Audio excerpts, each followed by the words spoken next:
अस्सलामु अलैकुम रहमतुल्लाहि व बरकातुहू। हकीम मोहम्मद अब्दुल्ला बिन उमर आप हज़रात के सामने हाजिर।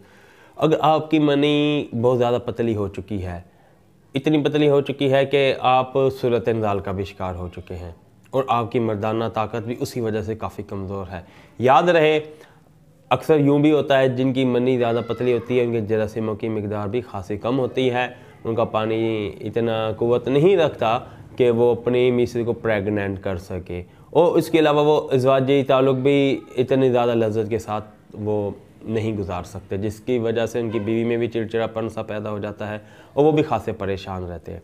तो आज की वीडियो में मैं आपको ऐसा ही नुस्खा बताने वाला हूँ जो आपकी मनी को गाढ़ा करेगा और आपके जरासीमों की मिकदार भी पूरी करेगा और आपकी टाइमिंग में भी अच्छा खासा इजाफा करेगा और आला तनासुल के अंदर तनाव और सख्ती को भी ज़्यादा करेगा। जिसका पेशे खिदमत है उससे पहले गुजारिश करूँगा कि हमारे चैनल को सब्सक्राइब कर दें और बेल आइकन को भी क्लिक कर दें, इसलिए कि हमारी तमाम वीडियोज़ आपको मिलती रहें। नुस्खा बहुत आसान है, आप नोट फरमाएँ। 100 ग्राम आपने लेने हैं काले भुने हुए चने और 100 ग्राम लेना है सालम मिस्री, 100 ग्राम सतावर, 100 ग्राम असगन नगोरी और 200 ग्राम लेना है देसी घी, 3 तोले लेनी है ज़ाफ़रान देसी और 100 ग्राम लेना है सालब पंजा। इन तमाम का आपने सफ़ूफ़ बना लेना है। सफ़ूफ़ बनाकर आपने इन्हें देसी घी में पहले मिक्स कर लेना है। देसी घी में मिक्स कर लेने के बाद आपने इन्हें ज़रा खुश्क होने के लिए छाँव में रख देना है, ऊपर नेट वाला कपड़ा डाल के, ठीक है। जब ये खुश्क हो जाए उसके बाद आपने इसमें छोटी मक्खी का 250 ग्राम शहद डाल देना है।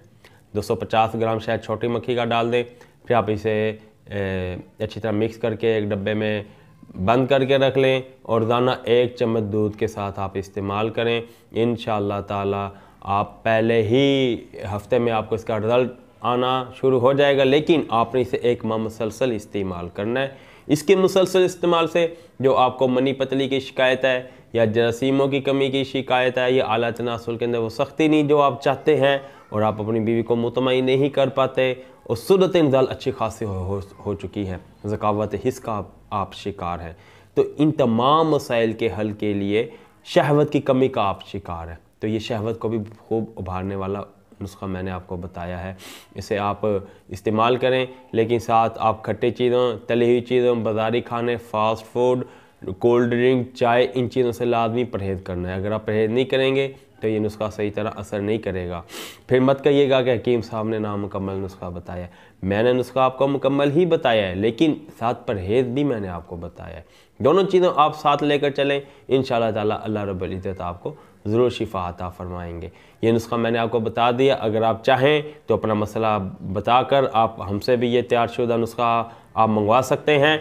पूरे पाकिस्तान में हम अपने नुस्खे भेजते हैं। जिस साथी को पाकिस्तान के जिस हिस्से से भी हमें कॉल आए वो आप हमें अपना मसला बताते हैं, हम उसके मुताबिक वो नुस्खा तैयार करके उनको यहाँ से रवाना कर देते हैं। अगर आप चाहें तो आप भी हमसे नुस्खा ले सकते हैं। और छोटी और बड़ी मक्खी का शहद भी हमारे दवाखाने में मौजूद होता है, इसे भी हासिल करने के लिए आप हमारे दवाखाने की खिदमत ले सकते हैं। अगली वीडियो तक के लिए इजाज़त दें। जाते जाते गुजारिश करूंगा कि मेरी वीडियो पसंद आई हो तो वीडियो को लाइक कर दें और चैनल को सब्सक्राइब कर दें, बेल आइकन को भी क्लिक कर दें। अल्लाह हाफिज़।